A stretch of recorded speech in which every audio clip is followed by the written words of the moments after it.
ஆண்டு கொண்டிருக்கின்ற கட்சியாக திமுக முதல்வராக வலுவான எதிர்கட்சி தலைவராக இன்றும் மக்கள் மனதில் முதலமைச்சர் என்ற எண்ணத்தில் மக்களோடு மக்களுக்காக போராடி கொண்டிருக்கும் இதே தெய்வம் புரட்சி தலைவி அம்மா அவர்கள் வழியில் மாண்புமிகு எடப்பாடியார் அவர்களின் மக்கள் நலனுக்காக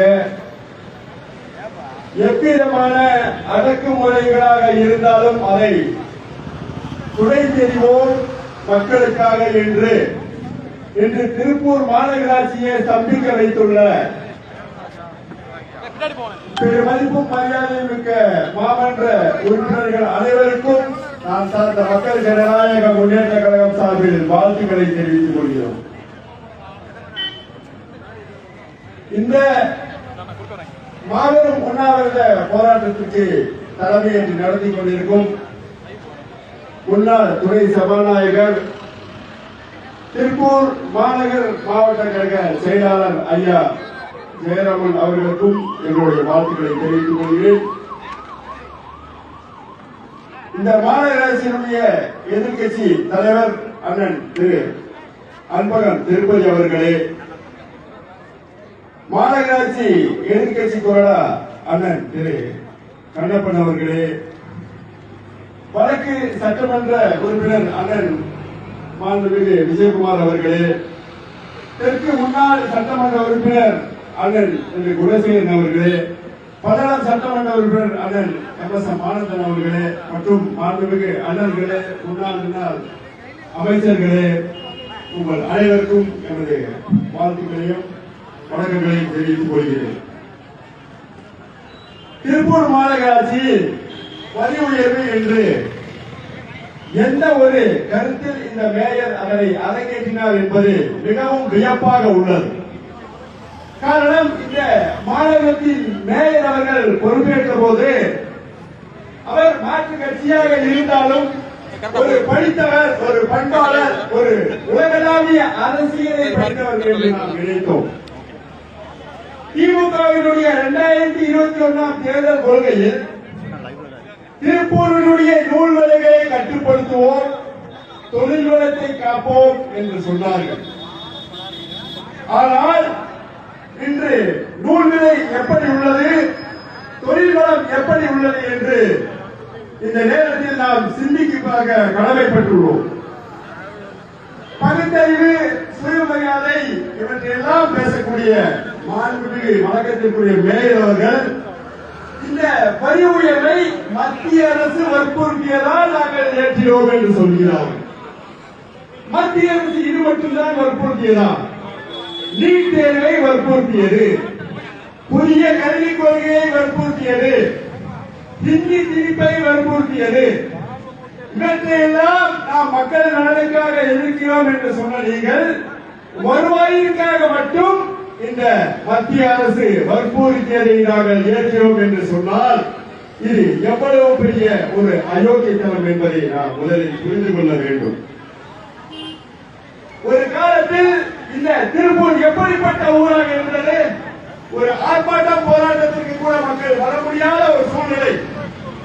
நைட் வேலை என்று சொல்வார்கள், மிட்நைட் வேலை என்று சொல்வார்கள். இன்று மிட்நைட் என்ற ஒரு வார்த்தை திருப்பூருடைய அகராதியிலிருந்து எடுக்கப்பட்டு விட்டது. இன்று உழைக்கும் மக்களுக்கு உழைப்புகள் இல்லாமல் வீடுகளை காலி செய்து வேறு மாநிலங்களுக்கே செல்லக்கூடிய ஒரு சூழ்நிலை.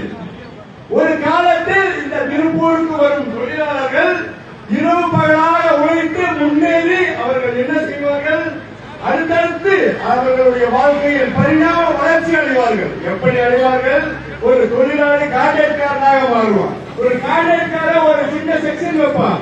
ஒரு சின்ன செக்ஷன் வைக்கக்கூடிய ஒரு ஜாபர் செய்யக்கூடிய ஒரு ஓனராக வருவான். ஒரு ஜாபர் செய்யக்கூடிய ஓனர் கட்டிங் டு பேக்கிங் செய்யக்கூடிய ஒரு ஓனராக வருவான். ஒரு கட்டிங் டு பேக்கிங் செய்யக்கூடிய ஒரு நபர் யான் டு பேக்கிங் செய்யக்கூடிய ஒரு இடத்துக்கு வளருவான். ஒரு யான் டு பேக்கிங் செய்யக்கூடிய நபர் அடுத்த டைரக்ட் ஆர்டர் செய்யக்கூடிய ஒரு வளர்ச்சிக்கு வருவான். டைரக்ட் ஆர்டர்கள் செஞ்சு அதன் பிறகு என்ன பண்ணுவாங்க?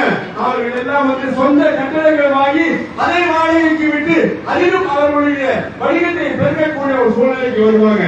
ஆனால் இன்னைக்கு என்ன நடத்திக் கொண்டிருக்கிறது?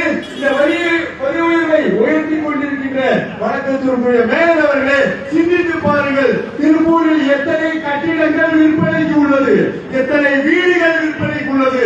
ஒவ்வொரு தெருவாக நீங்கள் ஆய்வு நடத்தி பாருங்கள். இன்று அதே தலைகீழாக மாறிவிட்டது. கட்டிடம் வைத்தவர்கள் விற்கிறார்கள், சொந்த ஆர்டர் செய்கிறவர்கள் ஜாபூர் செய்கிறார்கள், ஜாபூர் செய்தவர்கள் இன்று ஏதாவது கட்டடத்தை செய்ய முடியுமா என்று செய்கிறார்கள். கட்டடத்தை செஞ்சவங்க இன்னைக்கு தைக்க போயிட்டு இருக்காங்க. அப்போ எந்த அளவிற்கு இந்த தொழில் வீழ்ச்சி ஏற்பட்டு திருப்பூர் நசுங்கிவிட்டது என்று சிந்தித்து பாருங்கள். ஒரு 10 ஆண்டு அல்லது 20 ஆண்டுகளுக்கு முன் சிந்தித்து பாருங்கள். எந்த அளவுக்கு இரவு பகல் பயமின்றி நடக்கக்கூடிய ஒரு சூழ்நிலையில் இந்த திருப்பூர் இருந்தது. அதே போன்று வார வாரம் ஊதியம் வாங்கக்கூடிய பெண்கள் சகோதரிகள் அல்லது சகோதரர்கள் என்ன செய்வார்கள்? இன்னும் ஒவ்வொரு தெருக்களிலும் பாத்திரங்கள் வரும், துணிமணிகள் வரும், அதே போன்று தின்பண்டங்கள் வரும், இன்னும் பல ஐஸ்கிரீம் போன்ற பல விற்பனை செய்யக்கூடிய சகோதரர்கள் வருவார்கள்.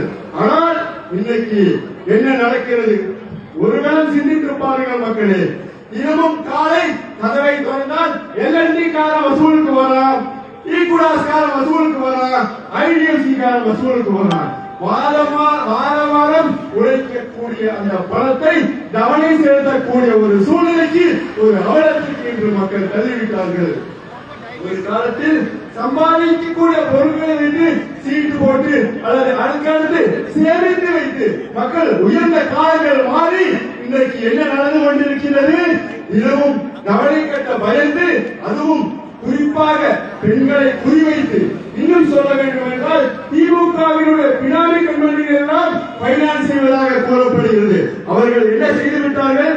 திட்டமிட்டு உழைக்கும் மக்களுக்கு 10 குழு, 15 குழு, 20 குழு என்று கந்து வட்டி கும்பல்கள் எல்லாம் குழுக்களாக ஆரம்பித்து மகளிருக்கு கடனை கொடுத்து இன்று வாரம் வாரம் உழைக்கக்கூடிய பணத்தை குழுவிற்கு கவனை செலுத்தக்கூடிய ஒரு சூழ்நிலைக்கு மக்கள் வந்துவிட்டார்கள். இங்குள்ள மகளிர் அத்தனை பேரையும் இங்குள்ள உறுப்பினர்கள், மாமன்ற உறுப்பினர்கள் யாராவது கேட்டுப்பார்கள். ஒருவருக்கு குறைந்தது 10 கடன் இருக்கும். 10 குழுவில் கடன் பெற்றுதான் இங்கு வந்திருப்பாங்க. அவர்கள் அத்தனை பேரும் ஒரு காலத்தில் இரவு பகல் பார்க்காமல் உழைத்தவர்கள். ஆனால் இன்று தொழில் உள்ளதா? நிச்சயம் முடங்கிவிட்டது. 2016 ஏற்றுமதி எவ்வளவு என்று கூறுகிறார்கள்? 24,000 கோடி என்று கூறுகிறார்கள். ஆனால் இன்று அன்றைய நூல் விலை 150 ரூபாய் உள்ள போது 24,000 கோடி. ஆனால் இன்றைக்கு 350 ரூபாய் உள்ள போது 40,000 கோடி. சிந்தித்து பாருங்கள் மக்களே, எந்த அளவிற்கு இந்த தொழில்கள் நசுங்கிவிட்டது என்று பாருங்கள். அதே போன்று இளைஞர்களுக்கு வேலை வாய்ப்பு, இளைஞர்களுக்கு வேலை வாய்ப்பு என்றார்கள். எங்கே இளைஞர்கள் வேலை வாய்ப்பு? இதுவும் நிச்சயமாக அவருடைய பாதிப்பை நாம் ஏற்க வேண்டும். 4,500 ரூபாய் அந்த மனிதன் குழுவுக்கு கடன் கட்டக்கூடிய சூழ்நிலைக்கு பாதித்துள்ளார் என்றால் இந்த வரியை உயர்த்த இந்த வழக்கத்திற்குரிய மேயருக்கு என்ன தகுதி இருக்கு என்பதை நாம் சிந்தித்து பார்க்க வேண்டும். இளைஞர்கள் எல்லாம் இன்றைக்கு ஒரு காலத்திலே வந்து படித்த இளைஞர்கள் பின்னலாள நிறுவனங்கள் அல்லது வணிக நிறுவனங்களில் பயிற்சிக்காக செல்வார்கள். அவர்கள் அடுத்தடுத்த தொழில்களை கற்றுக்கொண்டு வணிகர்களாக மாறுவார்கள். ஆனால் இன்றைக்கு படித்த இளைஞர்கள் எல்லாம் எங்கே இருக்கிறார்கள்? கலெக்ஷன் டீம் என்ற பெயரில் வேலைக்கு சேர்கிறார்கள். அந்த இளைஞர்களை பார்த்து நாங்கள் கேட்டோம், ஏன் இளைஞர்களே நீங்கள் எல்லாம் படித்த பட்டதாரி இளைஞர்கள், அறிவுசார் பெருமக்கள், வணிகம் சார்ந்து, அறிவியல் சார்ந்து, விஞ்ஞானம் சார்ந்து, தொழில் சார்ந்து போக வேண்டிய நீங்கள் ஏன் இந்த வேலையில் சேர்ந்தீர்கள் என்று கேட்டோம். அப்போது அந்த இளைஞர்கள் சொன்னார்கள், நாட்டில் வேலை இல்லை, வேலையில்லா திண்டாட்டம், வேலையில்லா திண்டாட்டத்தால் நாங்கள் இந்த கலெக்ஷனை செய்தோம் என்று. அப்போது அவர்களிடம் நாங்கள் கேட்டோம், ஏன் தம்பிகளா நீங்கள் எல்லாம் வேலை இல்லை என்று இந்த வேலையில் சேர்ந்தீர்கள், ஆனால் நீங்கள் என்ன செய்து கொண்டிருக்கிறீர்கள்? வேலை இல்லாமல் தொழில் நெறிவடைந்து இந்த மாவட்டத்தில் முற்றிலும் மக்கள் உலகின்ற சூழலில் அந்த சகோதரிகளை விரட்டி கலெக்ஷன் டீமில் பணம் கேட்கிறீர்கள். என்று கேட்கும்போது பல சகோதரர்கள் தலைகுனிந்து இருக்கிறார்கள். அப்போது இந்த அரசை பார்த்து கேட்கிறோம், இந்த மண் எப்படிப்பட்ட மண்? இரவு பகல் பாராமல் உழைக்கக்கூடிய மக்கள் வாழக்கூடிய மண். வெவ்வேறு மாவட்டங்களிலிருந்து, வெவ்வேறு மாநிலங்களிலிருந்து நிராயுதபாணியாக இந்த ஊருக்கு வந்தால் அவர்கள் தொழிலாளிகளாகவும் தொழில் அதிபர்களாகவும் உயர்ந்து வாழ்வில் லட்சியங்களை அடையக்கூடியவன் என்பது நாம் எத்தனை பேர் இங்கே நாம் அதை சாதித்திருப்போம் என்பது நாம் அனைவருக்கும் தெரியும். இன்னொரு முக்கியமான விஷயம், கந்துவட்டி தற்போது தலைவிரித்து ஆடுகிறது. எந்த அளவிற்கு என்றால் 10,000 ரூபாய்க்கு 1000 ரூபாய், 10,000 ரூபாய்க்கு வார வட்டி 1500 ரூபாய். இதுல பெரிய கொள்கை என்னன்னா, மாண்புமிகு புரட்சி தலைவி அம்மா அவர்களுடைய ஆட்சி காலத்திலும் மாண்புமிகு எடப்பாடியார் அவர்களுடைய ஆட்சி காலத்திலும் காவல்துறை கந்துவட்டிகளை ஒடுக்கக்கூடிய ஒரு துறையாக இருந்தது.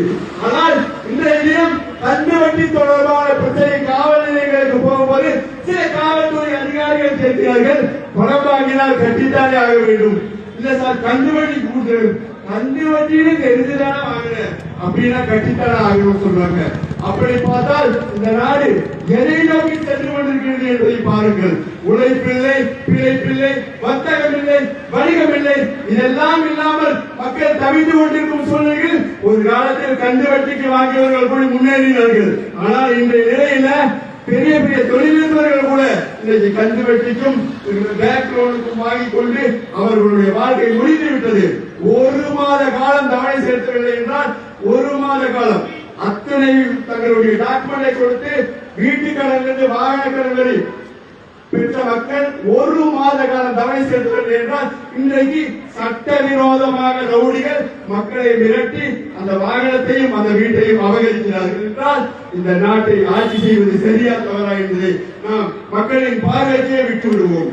அதே போன்று அரசினுடைய கடன்கள் எண்ணற்ற அளவில் உள்ளன. ஏகப்பட்ட மகளிருக்கு சுய உதவி குழு கடன்கள் உள்ளன. அவற்றையெல்லாம் இந்த அரசு விளம்பரப்படுத்தாமல், அவற்றையெல்லாம் இந்த அரசு விரிவாக மக்களுக்கு எடுத்து கூறாமல் என்ன செய்கிறார்கள்? வரியை மட்டுமே உயர்த்த வேண்டும், அவர்களுடைய வணிகத்தை மட்டுமே பெருக்க வேண்டும் என்று செய்து வருகிறார்கள். இது எவ்வளவு பெரிய ஒரு மக்கள் அராஜக போக்கு என்பதை நாம் இன்று இவ்வளவு ஆயிரக்கணக்கான மக்கள் திரண்டு நாம் உணர்த்திக் கொண்டிருக்கின்றோம். இன்னொன்று, கடனால் பாதிக்கப்பட்டு தற்கொலை செய்து கொள்ளும் மக்களுக்கு ஒரு நிவாரணமும் இல்லை. ஆனால் கள்ளச்சாராயம் கொடுத்து சாகின்ற மக்களுக்கு 10 லட்சம் ரூபாய் நிவாரணம் கொடுக்கிறார்கள். இதெல்லாம் எந்த அளவிற்கு ஒரு அராஜகமான போக்கு என்பதை இந்த நாடு உணர்ந்து கொண்டிருக்கின்றது.